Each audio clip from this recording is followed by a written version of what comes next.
Raymond Sullivan had always calculated the odds. It was what kept him alive during 15 years as a federal intelligence operative before he built his security consulting firm. Even now, at 45, he maintained the same disciplined routine, the same situational awareness that had become second nature. So when he dropped his wife, Natalie, at the airport that morning for her consulting conference in Boston, something felt off. "Text me when you land," he told her, studying her eyes for the micro-expressions that might betray her. "I always do," she'd replied with that practiced smile, the one that had started appearing 3 months ago. Now, pulling into his driveway with his 17-year-old son, Blake, beside him, Raymond registered the unmarked police cruiser with tinted windows parked across the street. Not highway patrol. Not local sheriff. Federal issue. "Something wrong, Dad?" Blake asked, noticing his father's grip tightening on the steering wheel. Before Raymond could answer, a tall man in a dark suit approached their car, badge already extended. "Mr. Sullivan, Agent Hoffman, FBI. I'm going to need you and your son to remain in your vehicle." Raymond sized up the agent, former military by his posture, right-handed weapon holder, experienced enough to maintain proper distance. "What's this about, Agent Hoffman?" "Sir, we have reason to believe there's an intruder in your home. We've secured the perimeter, but I need you both to stay back." "Dad," Blake whispered, grabbing his sleeve so tightly his knuckles whitened. "I think I might know what this is about." Raymond turned to his son, studying the sudden fear in his eyes. "What do you mean?" he asked, voice dropping to match Blake's whisper. "Mom's been acting weird. I found something in her study last week. Files with names, schedules. Your name was there too. With a date. Today's date." Raymond felt a cold clarity wash over him as pieces started clicking into place. He leaned past his son and looked through the side window toward their house. That's when he saw him, standing in the living room window, watching. Adrian Kozlov, the man who, 12 years ago, Raymond had personally ensured would spend his life in a black site prison for selling classified intelligence that got 3 agents killed. "Dad," Blake's voice trembled. "Who was that?" Raymond's expression hardened to granite. "Someone who should never have been released." He turned to his son. "What else did you see in those files?" Blake swallowed. "Photos of us, our routines, and a woman I'd never seen before. Dark hair, scar on her neck. The file called her Viper." Raymond went completely still. Viper, the assassin whose identity he'd protected because she'd once saved his life. A debt he'd just realized had been repaid in betrayal. "Sir," Agent Hoffman insisted, "I need you to stay in your vehicle while Your team is walking into a trap," Raymond said flatly. "There are likely 3 more hostiles inside that you don't know about. And my wife isn't in Boston." The agent's expression shifted. "How could you possibly?" "Because," Raymond said, pulling out his phone and showing a GPS tracking screen, "she's currently 50 miles north of here at a private airstrip. And if I'm right, she's in danger too, though not the kind she thinks." As Agent Hoffman radioed his team, Raymond turned to his son. "Blake, I need you to tell me everything you saw. And then I need you to stay with the agents while I make a call." "Dad, what's happening? What does this have to do with Mom?" Raymond's eyes were cold as he watched Kozlov disappear from the window. "Your mother has been playing a very dangerous game. And she doesn't realize she's not the one making the rules." 3 hours later, Raymond sat in an FBI field office while Blake slept on a couch nearby. He watched through the one-way glass as agents questioned Adrian Kozlov, the man who should have spent his life in prison. Assistant Director Phelps entered, looking grim. "Sullivan, we found your wife at the airstrip. She's being brought in now." "Was she alone?"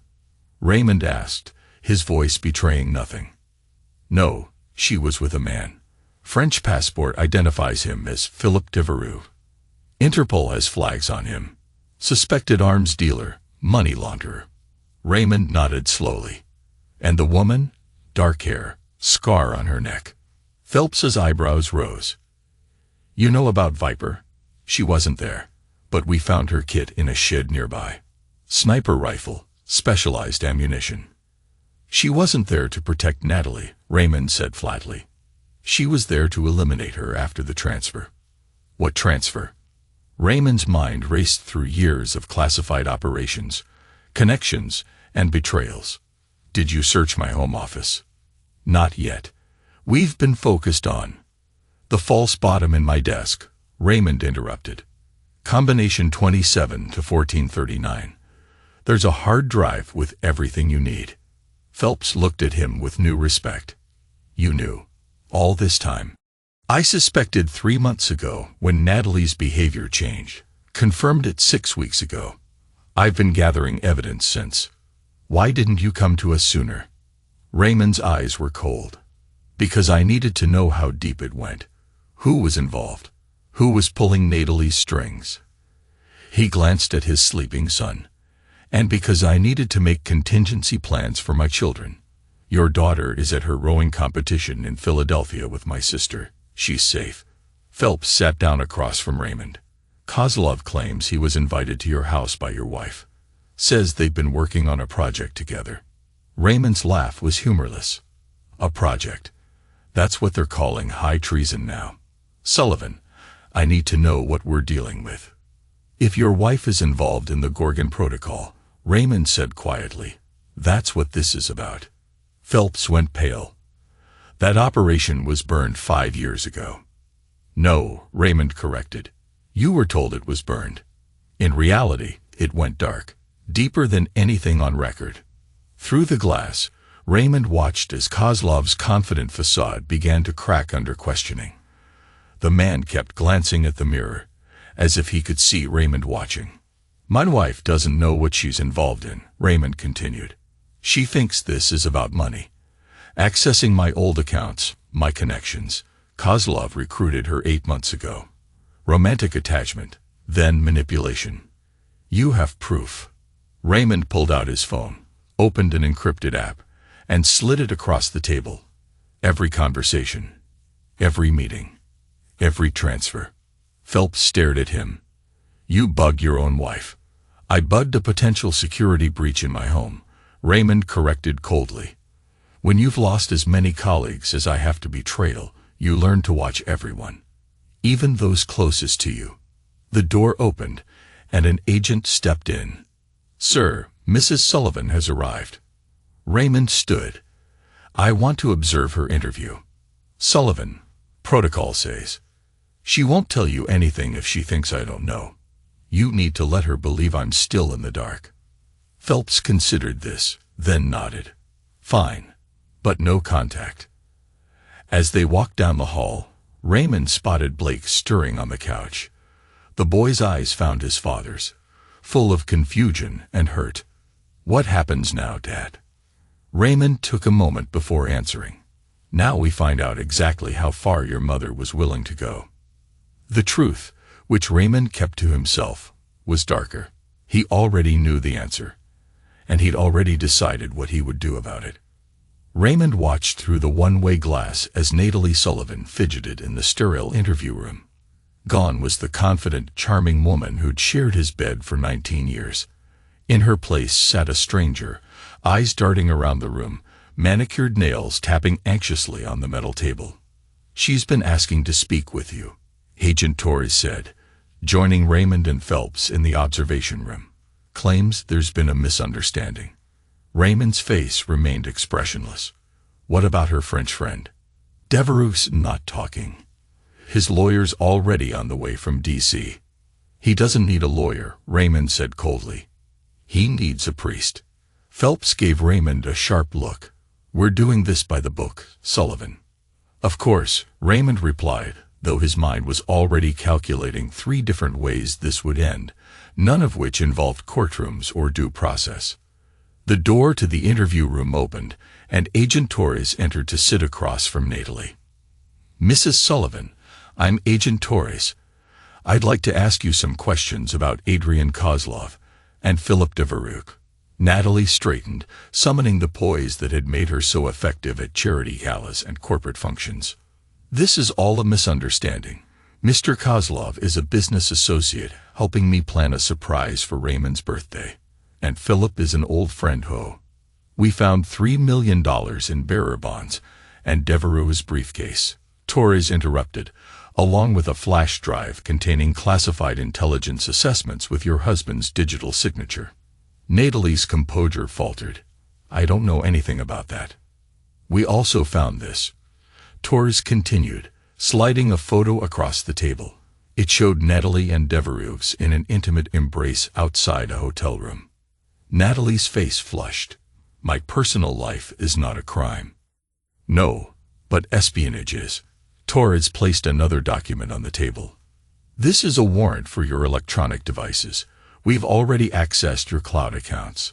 Would you like to explain the encrypted communications with known intelligence operatives from 3 foreign governments? Behind the glass, Raymond felt a cold satisfaction as he watched Natalie's carefully constructed world begin to crumble. I want to speak to my husband, she demanded. Mrs. Sullivan, you're in serious trouble. We've found evidence that you've been accessing your husband's secure files for months.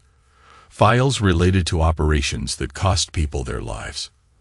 For the first time, fear flickered across Natalie's face. You don't understand. They have leverage. They threatened our children. Raymond's fists clenched at the mention of their children. Beside him, Phelps shifted uncomfortably. She's lying, Raymond said quietly. Blake confirmed she's been meeting these people voluntarily for months. No signs of coercion. The door to the observation room opened, and an agent entered with a tablet. Sir, we finished the preliminary search of the Sullivan residence. You need to see this. Phelps took the tablet, his expression growing grimmer as he scrolled through the images. Without a word, he handed it to Raymond. On the screen were photos of his home office, the hidden safe open and empty. But what froze his blood was the image of his daughter's bedroom. On her bed lay 3 roses and a typed note. She looks just like her mother. Where's Blake? Raymond demanded, already moving toward the door. Still in the waiting area but Raymond was already running down the hall. He burst into the waiting area to find Blake gone, his jacket still draped over the chair. On the seat lay a folded paper with a single word written on it. Leverage. Raymond's face transformed, all pretense of cooperation vanishing. He turned to find Phelps behind him. They have my children, he said, his voice deadly calm. Now you have a choice. You can try to handle this your way with your rules and your procedures, or you can let me do what I've been trained to do. Phelps studied him. What exactly are you proposing?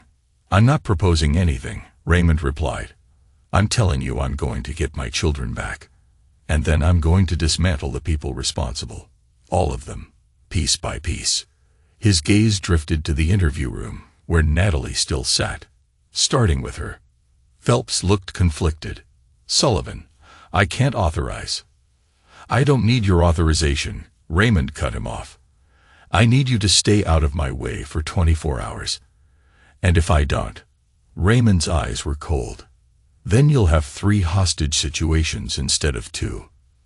As if on cue, Raymond's phone chimed with a text message from an unknown number. He looked down to see a video thumbnail showing Blake and Mia, bound but apparently unharmed. The message read, "The children for the drive. You know which one.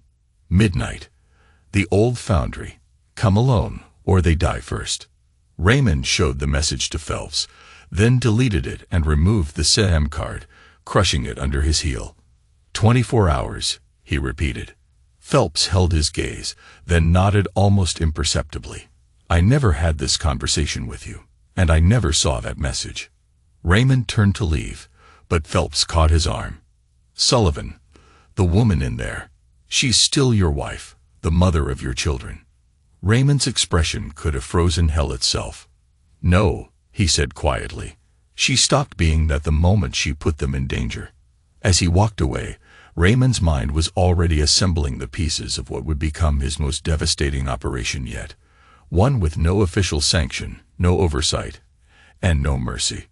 Raymond Sullivan had spent most of his adult life hiding the monster inside him. The one the government had trained, honed, and aimed at America's enemies. Now, as he drove toward his secure storage unit on the outskirts of town, he let that monster fully awaken. The facility's night manager barely glanced up as Raymond entered, used to the peculiar hours kept by certain clients. Raymond punched in his code and walked to unit number 237, unlocking 3 separate mechanisms before the door slid open, revealing not furniture or seasonal decorations, but an arsenal that would make special forces envious. Within 20 minutes, he had assembled what he needed: specialized communications equipment, weapons, tactical gear, and an anonymous laptop with custom security features. As he prepared, his phone rang, a secure line known to only 4 people in the world. "Took you long enough," Raymond answered. "I just heard," came the gruff voice of Harvey Donovan, Raymond's former handler at the agency. "How bad?" "They have Blake and Mia. Natalie's been working with Kozlov and Dvoruk." "Jesus Christ," Donovan muttered. "The Gorgon files." "They want the backup drive." A weighted silence followed. "You know what's on that drive, Sullivan. If it gets out, it won't." "What's your play?" Raymond loaded a custom Sig Sauer with specialized ammunition. "I'm going to give them exactly what they want." "That's suicide." "No," Raymond corrected. "It's bait." After ending the call, Raymond drove to an abandoned automotive garage he purchased through a shell company years earlier. Inside, he powered up systems that had lain dormant, but ready. Raymond watched as FBI agents continued processing the scene, then switched to footage from earlier that day. There, 3 men entering through the back while the FBI was distracted at the front. One of them carried his unconscious son while another swept the house with practiced efficiency. Raymond froze the frame on the leader's face, ran it through facial recognition, and got a match. Viktor Orlovsky, former Spetsnaz, now a contractor for anyone with deep enough pockets. His tactical phone buzzed with a message from Donovan. Package delivered. Within minutes, a young woman in a delivery uniform approached the garage's side door. Raymond let her in, accepted a sealed case, verified her credentials, and sent her on her way. Inside the case was a replica of the drive they wanted, identical in every way, except the files contained subtle tracking software and corrupted data designed to trigger alarms when accessed. While preparing his equipment, Raymond reviewed what he knew.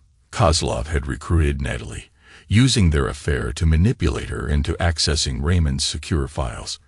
Devereaux provided the financial backing and international connections, but someone else was pulling the strings, someone who knew about the Gorgon Protocol and its significance. On a secure tablet, Raymond pulled up the dossiers he compiled over the past 3 months, studying the connections. There was another player, the one who'd orchestrated Kozlov's mysterious release from a supposedly inescapable black site. His phone pinged with a notification from one of his monitoring programs. Someone was trying to access Natalie's cloud storage, not the FBI, but a remote connection bouncing through servers in Estonia, Singapore, and finally Egypt. Raymond smiled coldly. They're getting sloppy in their desperation to find a drive. He sent a simple text to Donovan. Confirm protocol Chimera. The response came seconds later. Confirmed. Assets in position. Raymond checked his watch. 6 hours until the midnight exchange. Enough time to set his trap. He pulled up blueprints of the abandoned foundry, identifying entry points, blind spots, and fallback positions. Then he accessed a satellite feed showing thermal signatures around the building. 8 heat signatures moving with the precision of trained operatives. His children would be kept separate from the main group, most likely in the old administrative offices with the reinforced walls. He mapped out 3 potential extraction routes. As he worked, a notification appeared. Facial recognition had identified another figure from the home invasion footage, Sofia Vega, known in certain circles as Viper, the woman Blake had seen in Natalie's files. Raymond paused, his mind racing. Viper's presence changed things. She wasn't just a hired gun. She was meticulous, loyal only to the highest bidder. If she was involved, The operation was bigger than he'd initially thought. He pulled up her known associates, looking for connections to Kozlov or Deverug, and found something unexpected. A surveillance photo from 3 years ago showing Viper with a familiar face. Director Westfield, Raymond's former boss at the agency. The pieces started falling into place. Not a foreign intelligence operation, but something domestic, something that reached into the highest levels of his former employer. Raymond reached for a secure phone and dialed a number he'd memorized but never used. Authorization code, answered a clipped voice. Monarch Winter Sierra 9-4, Raymond replied. A pause. Authentication confirmed. What do you need? Winter protocol. Full package. Targets. Raymond looked at the faces on his screen. Kozlov, Deverug, Orlovsky, Viper, and his jaw tightened. Natally. I'll designate when I arrive. Priority extraction for 2 minors. Understood. Assets will be in position. Dark protocol. Raymond ended the call and continued his preparations. On a nearby table lay a final contingency, a small injector containing a neurotoxin undetectable in standard autopsies. It had been part of his emergency kit for years, a last resort if he was ever captured. Now it might serve another purpose. As he loaded his gear into a nondescript van, Raymond allowed himself one moment of raw emotion. The image of his children bound and frightened. Then he locked it away, replacing it with cold, methodical purpose. Tonight, Raymond Sullivan wouldn't be negotiating for his children's return. He'd be dispensing judgment. Midnight approached as Raymond parked 3 blocks from the abandoned foundry. Its skeleton of rusted metal silhouetted against the night sky. He activated his comms unit. All units, radio check, he said quietly. Alpha in position, came Donovan's voice. We have eyes on the north entrance. Bravo covering east approach. Charlie team on standby. 2 minutes out. Raymond hadn't told the FBI about his backup plan. Former colleagues who operated in the shadows between official operations. Men and women who owed him their lives and asked no questions. He checked his watch. 11:42 p.m. time to move. The foundry complex spanned nearly 2 acres, its main building a cathedral of industrial decay. Raymond approached using the blind spots he'd identified. Thermal imaging showed him where the hostiles were positioned. Inside, he detected 12 heat signatures, 2 smaller ones in the administrative section, Blake and Mia, and 10 others distributed strategically throughout the building. More than he'd anticipated. Someone was expecting trouble. Raymond tapped his comms twice, signaling his team to hold their positions until his mark. Then he walked openly toward the main entrance, the decoy drive, and a protective case handcuffed to his wrist. 2 armed men emerged from the shadows, frisking him roughly before escorting him inside. The vast interior was dimly lit by portable flood lamps, creating islands of harsh light surrounded by impenetrable darkness.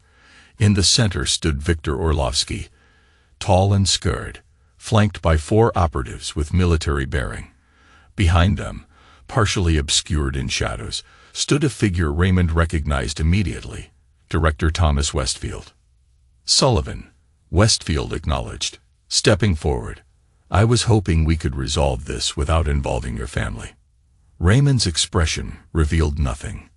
Where are my children? Westfield gestured, and a side door opened. Blake and Mia were led out, hands bound before them, eyes wide with fear and confusion.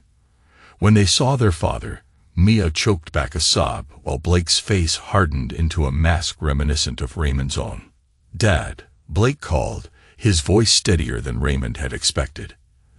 They said Mom's been arrested. Don't worry about that now, Raymond replied evenly. His eyes conveyed a message only his son would understand. Be ready. Westfield stepped closer. The drive, Sullivan, then your children go free. First, tell me why, Raymond demanded. Why betray everything we stood for? Why involve my family? The older man's face tightened. You think this is about money or power. It's about survival. The Gorgon Protocol wasn't just an intelligence operation. It was insurance. Insurance against people who would burn this country to the ground from the inside. So you partnered with Kozlov, a man who sold out our agents. Necessary compromise, Westfield dismissed. The world isn't black and white anymore, Sullivan. Sometimes we need monsters to fight monsters. Raymond's laugh was cold. And what does that make you? A pragmatist, Westfield replied. The drive, Sullivan. Now. Raymond slowly raised the case. First, my children walk out of here. Westfield nodded to Orlovsky, who barked an order in Russian. Two men cut the bindings on Blake and Mia's wrists and pushed them forward. As they approached, Raymond whispered, "Cars 3 blocks south. On my signal, run. Don't look back." Blake gave an almost imperceptible nod. Raymond unlocked the handcuff, holding the case out to Westfield. As the older man reached for it, Raymond's free hand pressed a hidden transmitter in his pocket. Instantly, the flood lamps went out, plunging the foundry into darkness. The crack of suppressed gunfire erupted from multiple positions as Raymond's team executed their assigned targets with surgical precision. "Now," Raymond shouted, pushing his children toward the exit while drawing his weapon in one fluid motion. Through his night vision goggles, he tracked Westfield fleeing toward a side exit, followed by Orlovsky. Two of Orlovsky's men moved to intercept Raymond, but fell before they could fire, taken down by Donovan's sniper team. "Alpha Team, secure the children," Raymond ordered into his comms. "Bravo, east exit. Priority target escaping." As Blake and Mia disappeared into the night, Raymond pursued Westfield, weaving through the machinery graveyard. Ahead, he heard the metallic clang of the emergency exit slamming open. Outside, Raymond caught a glimpse of two figures racing toward a waiting SUV. He took aim at Orlovsky, squeezing the trigger twice. The Russian stumbled, then collapsed. Westfield reached the vehicle, yanking the door open, only to freeze as the interior light revealed Sofia Vega, sitting calmly in the driver's seat, a sleek pistol aimed at his chest. "Hello, Thomas," she said, her voice carrying in the night air. "Change of plans." Raymond approached cautiously, weapon trained on both of them. "Viper," he acknowledged. "I thought you were working for him." She smiled, keeping her gun steady. "I was. Until I received a better offer." Westfield's face contorted with rage. "You backstabbing." "Shut up," Vega interrupted. "You've lost, Thomas. Sullivan knows everything about the offshore accounts, the blackmail operation, even your little arrangement with Kozlov." Raymond circled to the passenger side, never lowering his weapon. "Where's Natalie?" he demanded. "Your wife managed to escape federal custody an hour ago," Vega replied. "Apparently, she had help from inside. She's meeting Deveroufs at a private airstrip north of here." She checked her watch. "In about 30 minutes. Westfield lunged suddenly, reaching for something in his jacket. Raymond fired without hesitation, the bullet striking him in the shoulder. The older man collapsed against the vehicle, cursing. "That was stupid," Raymond said coldly, kicking away the small pistol Westfield had attempted to draw. His comms crackled. "Primary targets neutralized," Donovan reported. "Children secure, en route to Safe House Alpha." Raymond nodded, though Donovan couldn't see him. "Understood. I'm wrapping up here." He turned back to Vega. "Why help me?" She shrugged elegantly. "Let's just say I have a vested interest in the Gorgon Protocol remaining buried, and you're more likely to ensure that than he is." She nodded toward the wounded Westfield. Raymond considered this. "What about Natalie and Deveroux?" "That's your call," Vega replied. "But you might want to hurry. Their plane leaves in 40 minutes. Raymond secured Westfield with zip ties, then addressed Vega. "He stays alive until I verify my children are safe." She nodded, then held out her hand. "The real drive, Sullivan. I know that one's a decoy." Raymond's expression hardened. "What makes you think I brought the real one?" "Because you're a father who wants his children back. And you always have a contingency plan." After a moment's hesitation, Raymond reached into his boot and extracted a small, heavily encrypted drive. "This doesn't leave my possession," he stated. Vega smiled. "I don't need the drive. I just need to verify the data." As she connected a specialized reader to the drive, Raymond studied her. "You're working for someone else. Someone who wants to make sure certain information never comes to light." She didn't deny it. "We all have masters, Sullivan. Even you." The reader beeped, confirming the drive's contents. Vega nodded, satisfied. "Our business is concluded," she said, handing the drive back. "The team at the airstrip will stand down. Natalie and Devereaux are yours to deal with as you see fit." Raymond took the drive, his mind already calculating his next move. "And Westfield?" Vega's smile turned predatory. "Oh, I have special instructions for the former director." As she trained her weapon on the wounded man, Raymond turned to leave, then paused. Why did Natalie do it? Was it just the money? Vega considered him, her expression softening slightly. "She told Devereaux it started as revenge, something about you always being distant, keeping secrets." She shrugged. "Then it became about the power, the thrill. Some people aren't built for normal lives, Sullivan. You should understand that better than most." Raymond absorbed this, his face revealing nothing. Then, without another word, he headed toward his vehicle, already plotting the final act of his vengeance. Behind him, Westfield began pleading with Vega, his words fading into the night. The private airstrip glowed with minimal runway lighting as Raymond approached on foot, having abandoned his vehicle a quarter-mile back. Through his tactical binoculars, he observed the sleek Gulfstream being prepped for departure, ground crew loading luggage while the pilot completed his pre-flight checks. At the edge of the tarmac stood a black Range Rover, its occupants visible through the windows. Natalie in the passenger seat, her face tense as she spoke with Philip Devereaux behind the wheel. They were early. The flight wasn't scheduled for another 20 minutes. Raymond circled to approach from downwind, using the hangars as cover. He disabled the perimeter sensors and cameras, ensuring no electronic evidence of his presence would remain. As he moved silently toward the Range Rover, he thumbed the secure phone in his pocket, confirming a message from Donovan. "Children secured at Alpha location. All clear." With that knowledge, the last restraint fell away. His family was safe. What happened next would be pure judgment. He reached the rear of the Range Rover undetected, listening to the conversation inside. "He'll find us," Natalie was saying, her voice tight with anxiety. "You don't know Raymond like I do. He won't stop." Devereaux's laugh held false confidence. "Your husband is occupied with your children and the FBI. By the time he sorts through that mess, we'll be in Monaco with new identities." "You don't understand," Natalie insisted. "Raymond isn't like normal people. The rear door opened silently as Raymond slid into the back seat, pressing a specialized stun device against Devereaux's neck before either of them realized he was there.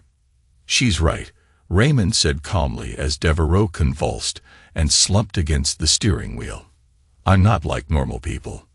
Natalie's scream died in her throat as she turned to face her husband, his expression more terrifying for its complete absence of emotion. "Raymond," she whispered, "the children are safe." He finished. "No thanks to you." Her eyes darted to the unconscious Devereaux, then back to Raymond.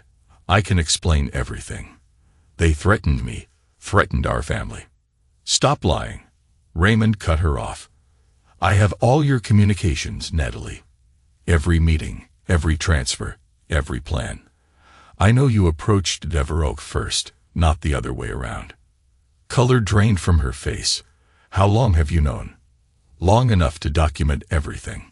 Long enough to watch you sell out our family, our country." His voice remained unnervingly calm. "Long enough to plan exactly how this would end." Tears welled in her eyes. Whether genuine or calculated, Raymond couldn't tell anymore. "What are you going to do?" Raymond withdrew a small metallic case from his jacket. "I'm going to give you a choice." He opened the case, revealing 2 vials. "This one," he indicated the left vial. contains enough evidence to convict you of espionage, treason, conspiracy to kidnap, and attempted murder. You'll spend the rest of your life in a supermax facility with no possibility of parole. Blake and Mia will know exactly what you did and why you're never coming home. Natalie swallowed hard, eyes fixed on the vials. And the other one. A solution that will trigger a massive cardiac event. Painless, undetectable. You'll be found with your lover, both victims of stress-induced heart failure while preparing to flee the country. Your children will remember you as someone who made a terrible mistake, not a traitor. They'll mourn you, eventually forgive you, and move on. Her eyes widened in disbelief. You're offering to kill me. I'm offering you mercy, Raymond clarified. More than you offered our children when you put them in danger. You're insane, she whispered. No, I'm exactly what I've always been. You just chose not to see it. He set the case on the console between them. You have 3 minutes to decide. Natalie stared at him, searching for any hint of bluff or manipulation. Finding none, she began to sob quietly. What about Philip? She asked, glancing at Devereaux. His fate isn't your concern. Raymond checked his watch. 2 minutes. The children need a mother. They needed one who wouldn't betray them. His eyes were glacial. 1 minute. Natalie's breathing steadied as resignation settled over her features. I never meant for the children to be involved. That was Westfield's doing, not mine. Your choices made it possible. 30 seconds. She reached for the case with trembling fingers, hovering over the vials. I did love you once, Raymond, before I knew what you really were. Time's up, he said, closing the case before she could choose. But this was never really your decision to make. Confusion crossed her face, followed by understanding as Raymond withdrew a third option from his pocket, a syringe. You made your choice months ago when you first betrayed our family. Before she could react, he injected the contents into her neck with practiced efficiency. Her eyes widened in shock, then anger, then fear as she realized what was happening. What did you? She gasped, her speech already slurring. A cocktail that mimics natural causes, Raymond explained clinically. You and your lover decided to escape justice through suicide. Tragically romantic. As the drug took effect, Natalie's expression shifted through panic into a strange calm. The children, she whispered. Tell them I'm sorry. Raymond watched her passively as her eyes fluttered close. He carefully positioned her body to appear natural, then moved to Devereaux, administering the same injection. With clinical precision, he arranged evidence that would support his narrative. Empty pill bottles, glasses with trace amounts of crushed sedatives, a suicide note in Natalie's handwriting that he had prepared months ago using samples of her script. Afterward, Raymond wiped down any surfaces he might have touched, then exited the vehicle as silently as he'd entered. At a safe distance, he placed an anonymous call to local law enforcement, reporting suspicious activity at the airstrip. As he walked away into the darkness, Raymond's thoughts turned to his children. They would need time to heal, to understand that their mother's betrayal wasn't their fault. He would be there for them, solid and unwavering, as he'd always been. His phone vibrated with a message from Donovan. Westfield situation handled. Clean slate activated. Assets standing down. The Gorgon Protocol and its secrets would remain buried. The conspiracy had been dismantled, and Raymond Sullivan had reminded the shadows of the intelligence world why he had been both respected and feared. Some would call what he'd done monstrous. But Raymond knew the truth. Sometimes protecting what you love required becoming the very thing others feared. He felt no remorse as he disappeared into the night. Only the cold certainty that justice, his justice, had been served.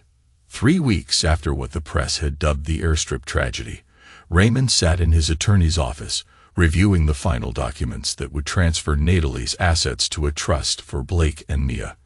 The official investigation had concluded quickly. Philip Devereaux and Natalie Sullivan had committed suicide rather than face federal charges for espionage. What didn't make the papers was the broader cleanup operation. Adrian Kozlov had died of complications while in federal custody. Director Westfield's body had been discovered in his weekend cabin, an apparent suicide following rumors of corruption. Various associates connected to the conspiracy had either disappeared or met with unfortunate accidents.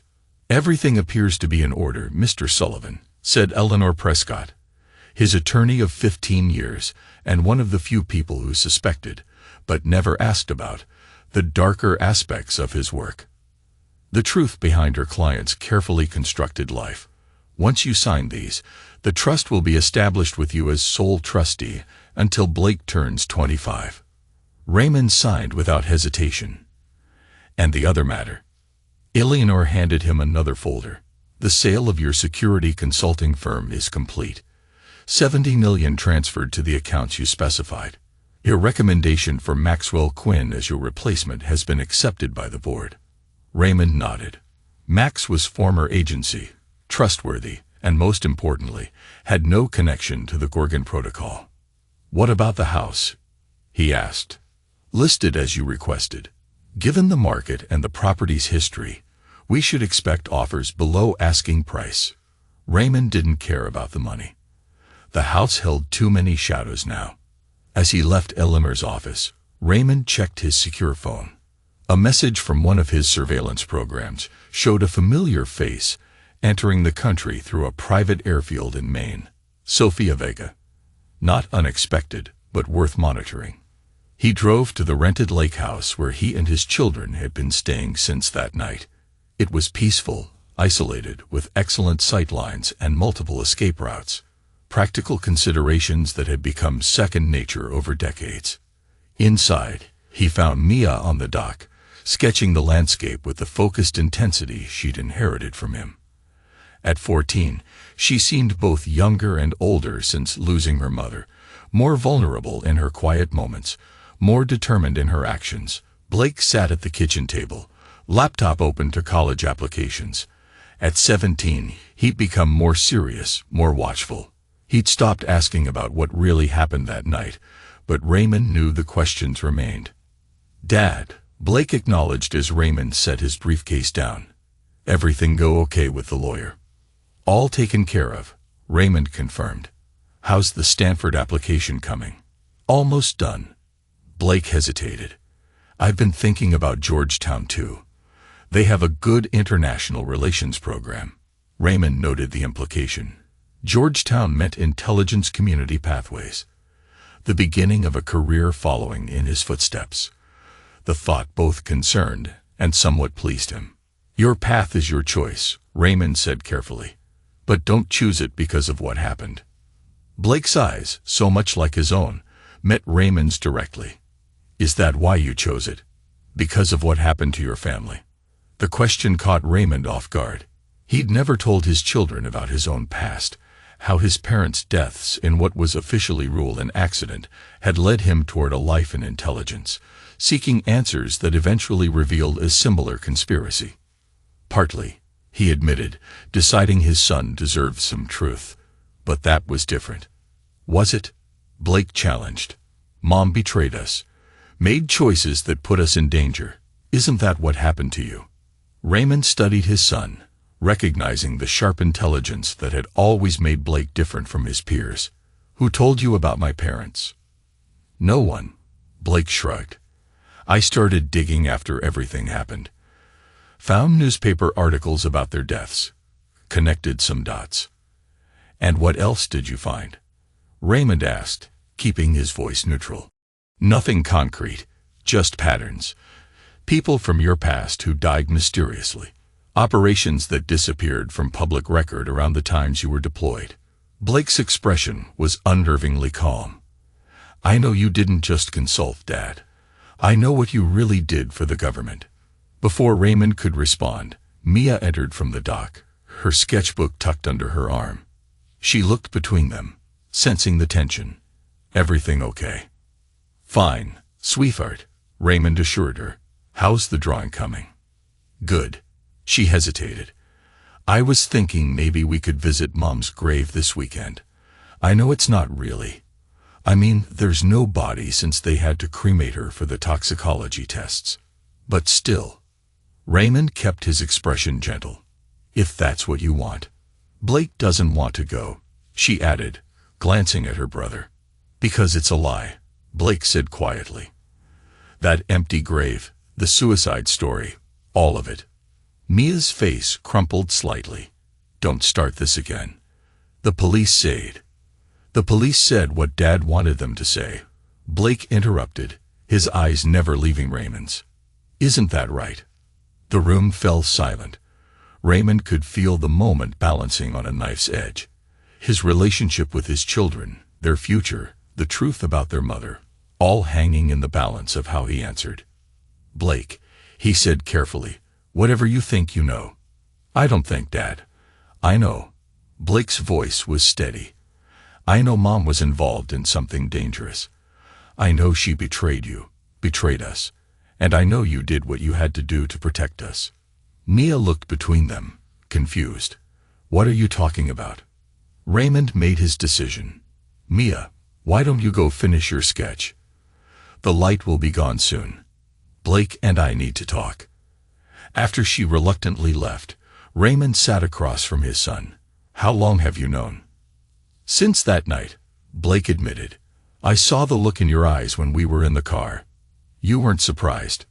You were prepared, like you'd been expecting something like this." Raymond nodded slowly. "What exactly do you think happened?" "I think Mom got involved with dangerous people. I think she helped them try to get something from you, something valuable enough to kidnap us for. And I think," Blake swallowed, "I think you made sure she could never hurt us again." Raymond studied his son, seeing not judgment, but understanding. It was disconcerting. "Would it change how you see me, if that were true?" he asked. Blake considered this. "You've always taught us that actions have consequences, that protecting family comes first." He met his father's gaze. "I don't need to know the details. I just needed to know I wasn't wrong about who you are." Raymond felt something shift between them, a new understanding, more honest than what had existed before. "And who am I?" "Blake." "Someone who keeps his promises," Blake said simply. "Who protects what's his, no matter what it costs." Raymond nodded, recognizing both approval and warning in his son's words. Blake understood what Raymond had done and why, but also recognized the darkness such actions required. "Some burdens aren't meant to be shared," Raymond said finally. "Some knowledge can't be unlearned. Remember that before you decide on Georgetown." Outside, the sun began to set over the lake, casting long shadows across the water where Mia continued her drawing, still innocent of the fuller truth. Raymond made a silent promise that she would stay that way as long as possible. Some lies were necessary, some truths were too heavy to bear, and some reckonings would remain forever in darkness. 4 months later, Raymond stood in the empty living room of their former home, now sold to a young tech executive and his family. The furniture was gone, the walls repainted in neutral tones that erased any trace of the Sullivan family's 19 years there. Better this way, Raymond thought. Clean breaks were always preferable to lingering attachments. His phone vibrated. "Donovan." "It's done," the gruff voice announced when Raymond answered. "Last of the overseas accounts liquidated and transferred as requested. Clean break." "Any complications?" Raymond asked, pacing the empty space where his family had once gathered for movie nights and holiday celebrations. Vega's been asking questions, subtle, but persistent. She's looking for something. Raymond had expected this. Sofia Vega had helped him for her own reasons, and those reasons would eventually lead her back to him. Let her look. The trail ends with Westfield. You sure about that? No, Raymond admitted, but it buys time. He ended the call and moved to what had been his home office, where the false bottom in the desk had once hidden the drive that started everything. The new owners had already installed sleek modern furniture, erasing the last physical traces of his presence. His phone buzzed again, Blake asking when he'd be home. The new home, a sprawling ranch property 30 miles outside the city, with reinforced security and escape tunnels, was something Raymond had installed before they moved in. Paranoia or prudence, depending on one's perspective. "On my way," he texted back. As Raymond walked toward the front door, movement on the street caught his attention. A dark sedan, windows tinted, engine idling. Not unusual in this upscale neighborhood, but Raymond's instincts, honed through decades of operations, registered the threat. He continued to his car as if he hadn't noticed, using its windows to observe the sedan as he opened his door. The passenger window of the sedan lowered slightly, revealing a familiar feminine profile. Sofia Vega. Raymond adjusted his plan immediately, driving not toward home, but to a predetermined location for situations exactly like this, a public park with multiple exit routes and enough open space to prevent ambushes. The sedan followed at a careful distance, not trying to hide its presence then, a message rather than an attack. At the park, Raymond parked and walked to a chess table position to give him clear sight lines in all directions. He didn't wait long before Vega appeared, moving with the casual grace that had made her such an effective operative. "Sullivan," she greeted, sitting across from him. "Nice place for a conversation." "What do you want, Vega?" Raymond asked, his tone businesslike. She smiled slightly. "Direct as always. I came to deliver a warning." "I'm listening." "The people I work for are satisfied with how the Gorgon situation was resolved. Westfield's death closed many potentially embarrassing avenues of inquiry." Raymond waited for the other shoe to drop. Vega didn't make social calls. "However," she continued, "there's been interest in the methods you employed, specifically with your wife." Raymond's expression remained neutral. "The investigation ruled suicide. We both know better." Vega leaned forward slightly. "The compound you used, it's distinctive to those who know what to look for. My employers recognize the signature. And they're concerned about where you acquired it. That formulation was supposed to be destroyed after the Belgrade operation." Raymond had wondered if this would come back to him. The compound had been developed for high-value eliminations that needed to appear natural. He'd kept a sample against protocol, one of many insurance policies he'd accumulated over the years. "What exactly is the warning, Vega?" She reached into her jacket, causing Raymond to tense, but withdrew only a small flash drive. "This contains files on 3 individuals who have made inquiries about you and your children in the past month. Former associates of Westfield, who believe you have the original Gorgon files." Raymond didn't reach for the drive. "And your employers are sharing this out of the goodness of their hearts." Vega's smile was razor sharp. "They believe your skills are still valuable. This is both warning and job offer. I'm retired. No one with our background ever truly retires, Sullivan. You know that." She placed the drive on the table between them. 3 operations, your choice of methods, generous compensation. Afterward, you and your children receive new identities, relocation, and permanent protection. Raymond studied her. "And if I decline?" "Then you handle those 3 individuals on your own, along with whoever replaces them." Her expression softened fractionally. "You have children to protect, Sullivan. My employers can offer securities you can't provide alone, no matter how good you are." Raymond considered the offer, weighing options and risks. "Who exactly are your employers?" "You know I can't tell you that." "Can't or won't." Vega's silence was answer enough. Raymond finally took the drive. "I'll consider it. Don't take too long. The first name on that list is already in the country." She stood to leave, then paused. "Your son, Blake, isn't it? He's applied to Georgetown." Interesting choice. The implied threat wasn't subtle. Raymond's face hardened. "That's off limits, Vega. I'm simply making an observation. Children often follow in their parents' footsteps." She held his gaze. "Sometimes they even finish what their parents started." After she left, Raymond remained at the chess table, turning the drive over in his fingers. He'd known this day would come, that the life he tried to leave behind would eventually find him again. The shadows never truly released those who had served them well. His phone rang, Mia this time, wondering if he'd be home for dinner. He assured her he would, his decision crystallizing as he spoke with his daughter. Raymond had spent his career in moral twilight, justifying questionable actions in the name of national security. He told himself the personal cost was worth the greater good. But watching his children struggle with their mother's betrayal and death had forced him to confront truths he'd long avoided. There was always another mission, another threat, another compromise. The game never ended. It merely changed players. Pocketing the drive, Raymond headed to his car.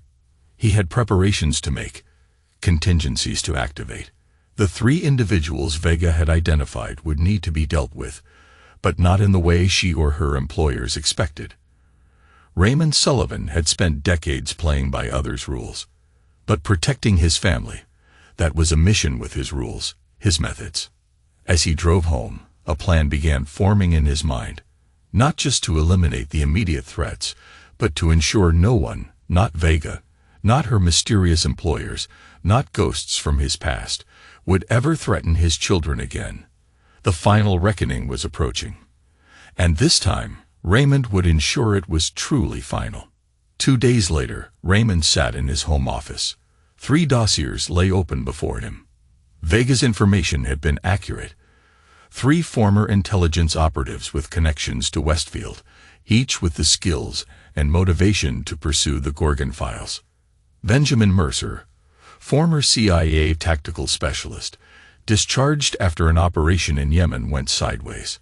Now a private contractor with ties to several foreign intelligence services. Diana Kwan, cybersecurity expert who had worked directly under Westfield for 6 years, officially resigned, but Raymond recognized the pattern. She'd been placed in deep cover.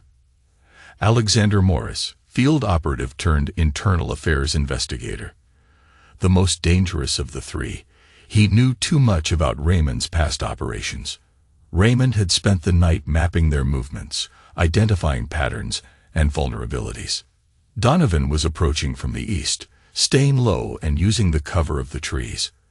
Raymond watched as his former handler moved into position, weapon at the ready. He gave the signal, and Donovan nodded, understanding the plan.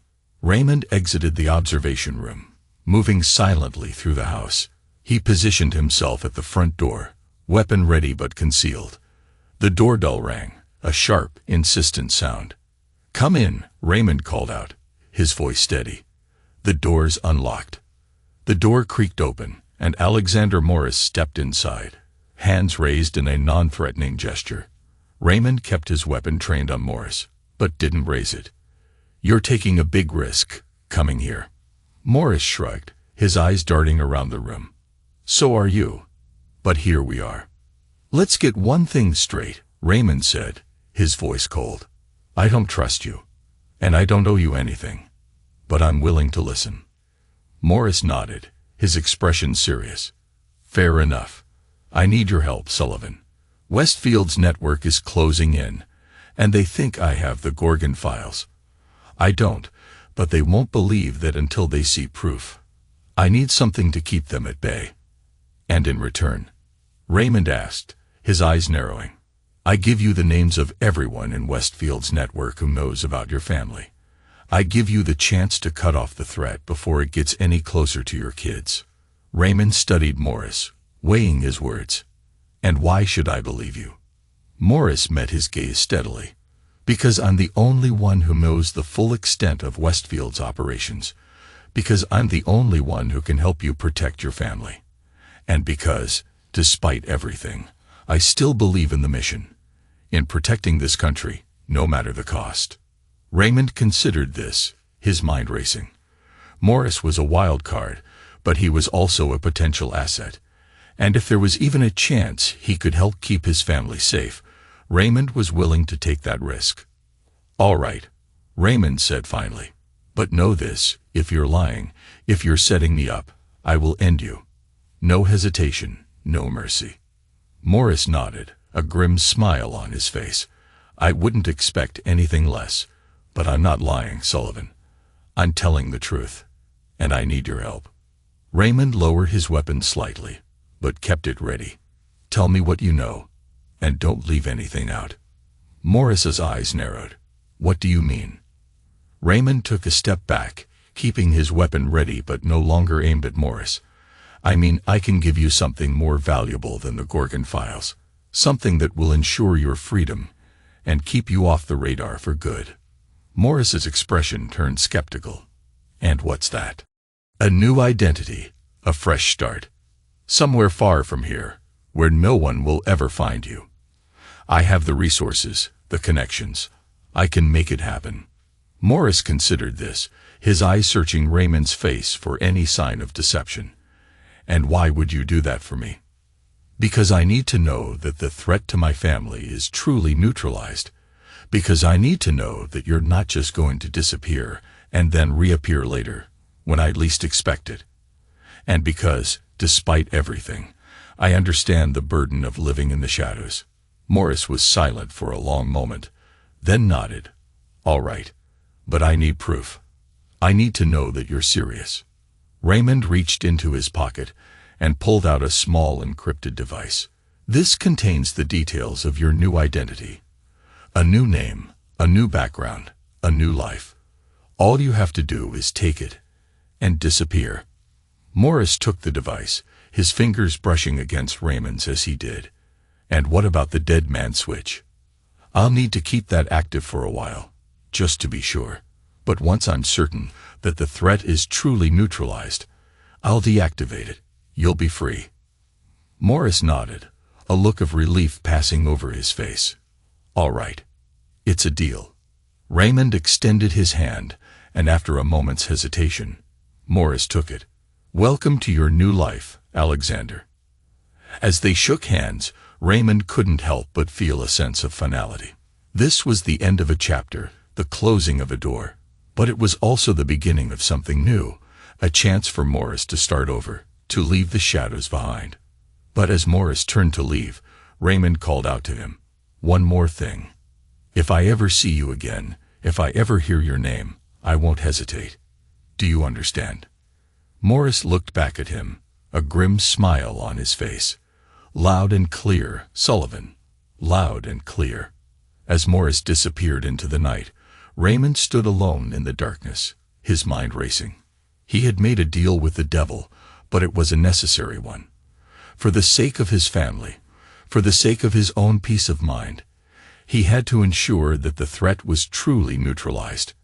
And he had to do it in a way that left no loose ends, no room for error.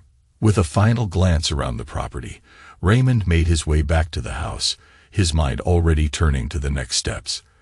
The names Morris had given him, the connections he had revealed, it was all part of a larger web, a tangled mess of deceit and betrayal that went deeper than he had ever imagined.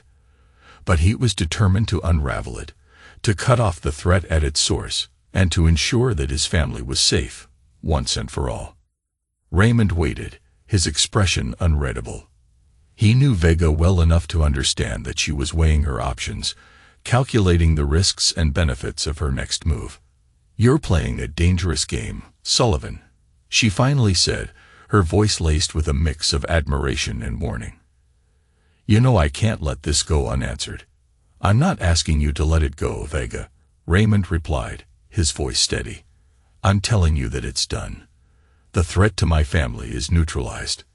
The people who were hunting them are either eliminated or contained, and I have the evidence to ensure that they stay that way." Another pause, longer this time. Raymond could almost hear the gears turning in Vega's mind as she processed the information. "And what about me, Sullivan?" she asked, her voice softer. "Where do I fit into all of this?" "You're a wild card, Vega," Raymond admitted. "But you're also someone I've worked with before, someone I can trust, to a point. I'm giving you a choice. Stand down, and we can find a way to coexist. Continue to pursue this, and you'll find yourself on the wrong side of a very dangerous man." Vega's laugh was low and dangerous. "You always did know how to make an offer I can't refuse, Sullivan. But remember this. If you ever cross me again, if you ever put me in a position where I have to choose between you and my employers, I won't hesitate. I'll take you down, just like I would anyone else. I wouldn't expect anything less, Vega, Raymond replied, a hint of respect in his voice. But for now, let's call it a truce. Let's both walk away from this and focus on our own priorities. A final pause. Then Vega spoke. Agreed. But don't think this is over, Sullivan. Not by a long shot. I'll be watching you.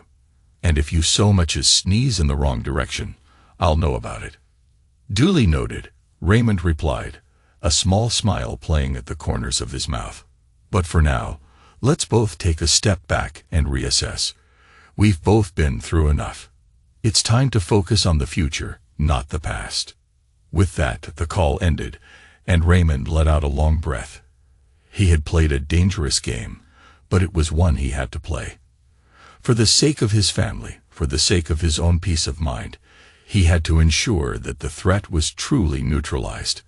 And he had to do it in a way that left no loose ends, no room for error. As he sat there, the weight of the past few months pressing down on him, Raymond couldn't help but feel a sense of relief. It was over. The threat to his family was contained. The people who had sought to harm them were either eliminated or neutralized, and he had the evidence to ensure that they stayed that way. But he also knew that this was just the beginning, that there would always be more threats, more dangers, more challenges to face, and he was ready to protect his family, ready to face whatever came next, ready to do whatever it took to keep them safe. You know they won't stop. They will, Raymond countered.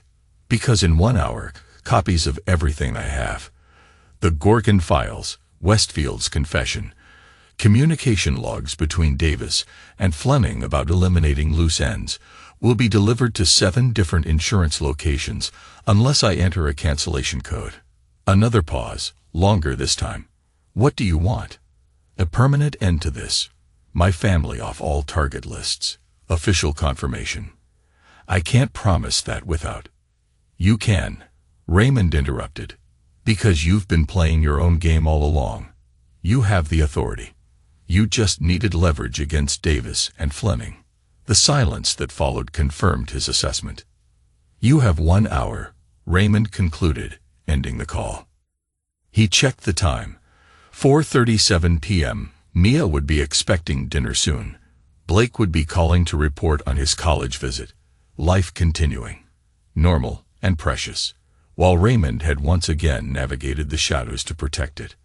His secure email pinged with an incoming message from an anonymous address. It contained a single line. Confirmation code accepted. Reckoning acknowledged. File closed. Raymond deleted the message, then initiated a complete wipe of his secure systems. The evidence, the backups, the insurance files, all of it erased according to protocols he'd established years ago. Some would call it paranoia. Raymond called it survival. As he closed his laptop, Raymond thought about Blake's words from months earlier. Someone who keeps his promises, who protects what's his, no matter what it costs. The cost had been high. His humanity chipped away with each calculation, each judgment, each life taken or spared based on cold arithmetic rather than mercy. But looking at the photo on his desk, Blake and Mia laughing during a rare carefree moment, Raymond knew he would pay it again without hesitation. He had been molded into a weapon by forces beyond his control. But how he wielded that weapon, that had always been his choice, and he had chosen his children, every time. As darkness fell outside, Raymond Sullivan, operative, judge, father, went to prepare dinner for his daughter, leaving the shadows behind. For now.